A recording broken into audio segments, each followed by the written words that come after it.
या न्यूज बुलेटिनचे मुख्य प्रायोजक आहेत महाराष्ट्रातील अग्रगण्य सुवर्णपेढी चंदूकाका सराफ अँड सन्स प्रायव्हेट लिमिटेड। या न्यूज बुलेटिनचे सहप्रायोजक आहेत ॲक्रोपोलिस सिस्टीम पुणे।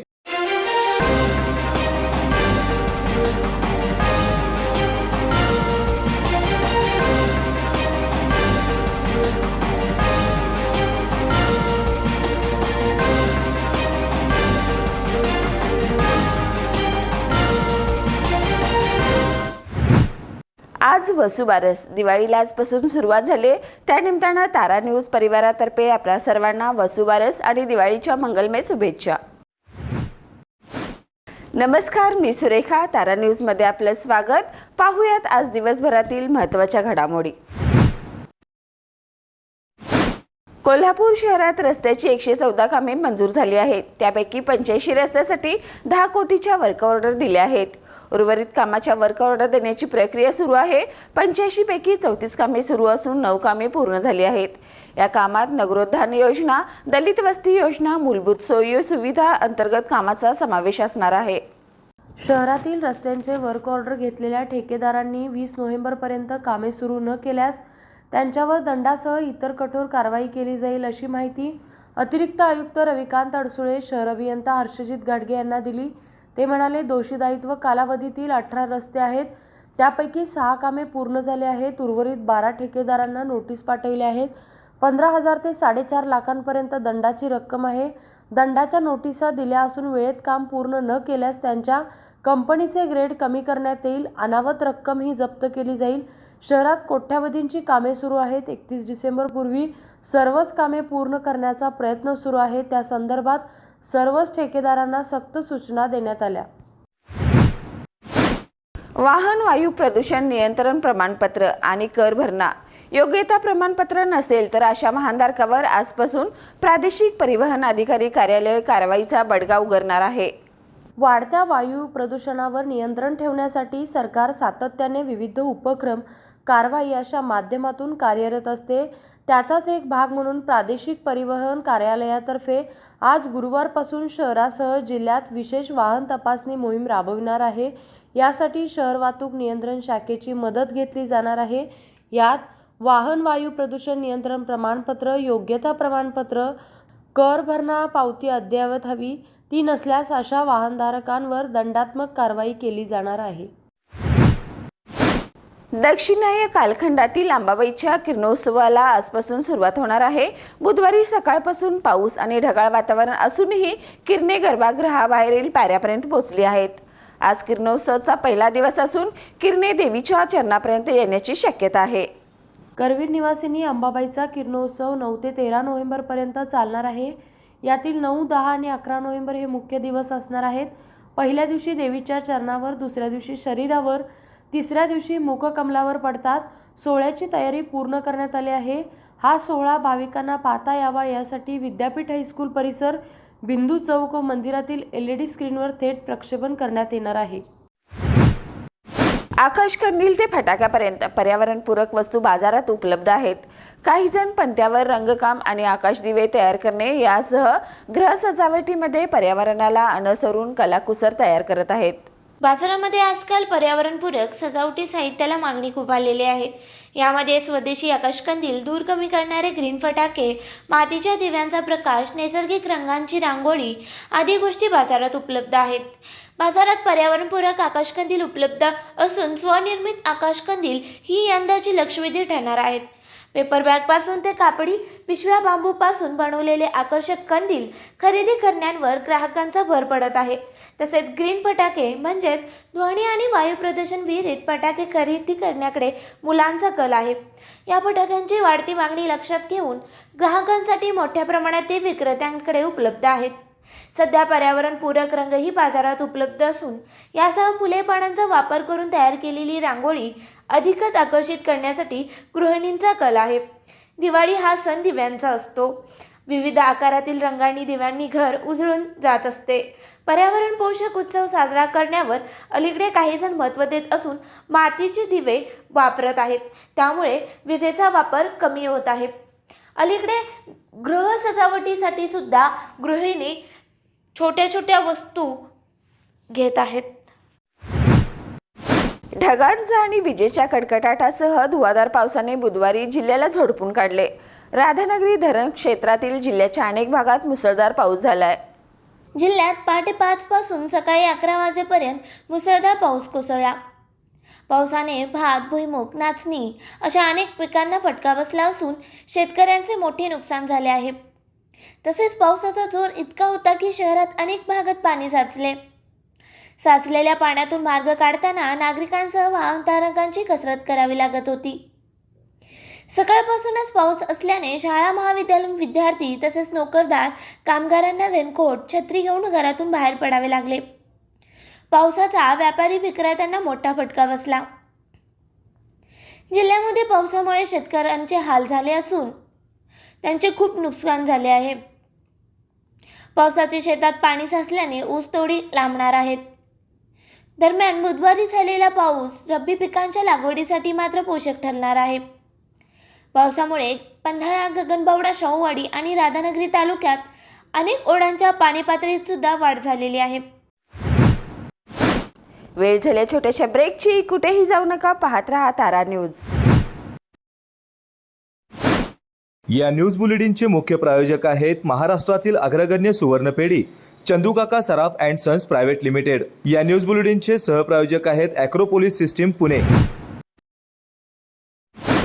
ब्रेक नंतर पुन्हा एकदा आपलं स्वागत. पंतप्रधान नरेंद्र मोदी यांनी बिहारचे मुख्यमंत्री नितीश कुमार यांच्यावर हल्लाबोल केलाय. नितीश कुमार यांनी विधानसभेमध्ये बोलताना प्रजनन दर आणि लोकसंख्या नियंत्रणावर बोलताना कथित आक्षेपार्ह शब्दांचा वापर केला होता. यावरून मोदींनी त्यांच्यावर निशाणा साधलाय. जे लोक महिलांबाबत असा दृष्टिकोन ठेवत असतील ते तुमचं काय भलं करणार, असंही ते यावेळी म्हणाले. गुना जिल्ह्यातील जाहीर सभेत ते बोलत होते. बिहारचे मुख्यमंत्री नितीश कुमार यांनी मंगळवारी विधानसभेत लोकसंख्या नियंत्रणावर बोलत असताना मुलींच्या शिक्षणाची आवश्यकता अधोरेखित केली. यावेळी त्यांनी एक विचित्र टिप्पणी केली, ज्यामुळे सभागृहात उपस्थित असलेल्या महिला आमदार अक्षरशः लज्जित झाल्या, तर पुरुष आमदारांमध्ये कुजबूज सुरू झाली. नितीश कुमार यांच्या विचित्र वक्तव्यामुळे विरोधी पक्षांनी त्यांच्यावर टीकेची झोड उठवली. नितीश कुमार म्हणाले, मुली साक्षर असतील तर प्रजनन घसरतो, मुलगी सुशिक्षित असेल तर प्रजनन सरासरी 2% खाली येतो आणि जर तिने शालेय शिक्षण पूर्ण केले असेल तर प्रजनन दर राष्ट्रीय स्तरावर 1.7% खाली येतो. नितीश कुमार पुढे लैंगिक शिक्षणावरही बोलले. लैंगिक शिक्षणावर बोलताना त्यांनी प्रजनन दर कसा कमी होतो यावर भाष्य केले. लोकसंख्या नियंत्रणाच्या या मुद्द्यावर बिहारचे मुख्यमंत्री नितीश कुमारांनी विधानसभेत केलेल्या आक्षेपार्ह विधानावरून त्यांच्यावर जबरदस्त टीका होत आहे. विशेष करून भाजप नेते त्यांना टार्गेट करत आहेत. तर आता खुद्द पंतप्रधान नरेंद्र मोदी यांनीही नितीश कुमारांसह विरोधकांच्या इंडिया आघाडीवर टीका केली आहे. पंतप्रधान नरेंद्र मोदी यांची गुना जिल्ह्यात जाहीर सभा पार पडली. या सभेत नरेंद्र मोदींनी नितीश कुमार यांनी विधानसभेत केलेल्या वक्तव्यावर संतापजनक प्रतिक्रिया व्यक्त केली. पंतप्रधान नरेंद्र मोदी नक्की काय म्हणाले बघूया. ये गठबंधन गठबंधन, ये इंडी अलायंस, इस इंडी अलायंस के एक बहुत बड़े नेता जो इंडी अलायंस का झंडा लेकर के घूम रहे हैं, जो देश की वर्तमान सरकार को उखाड़ फेंकने के लिए भांति भांति के खेल खेल कर रहे हैं, वो इंडी अलायंस के नेता ने विधानसभा के अंदर, जिस सभा में माताएं बहनें भी मौजूद थी, कोई कल्पना नहीं कर सकता है ऐसी भाषा में बद्दी बातें की. कोई शर्म नहीं है उनको. इतना ही नहीं, इंडी अलायंस का एक भी नेता माताओं बहनों के इतने भयंकर अपमान के खिलाफ एक शब्द बोलने के लिए तैयार नहीं हुआ. जो माताओं बहनों के प्रति ये दृष्टिकोण रखते हैं, वो कभी आपका भला कर सकते हैं? माताएं बहनें, वे आपका भला कर सकते हैं? पूरी ताकत से बताइए, कर सकते हैं? वो आपकी इज्जत बचा सकते हैं?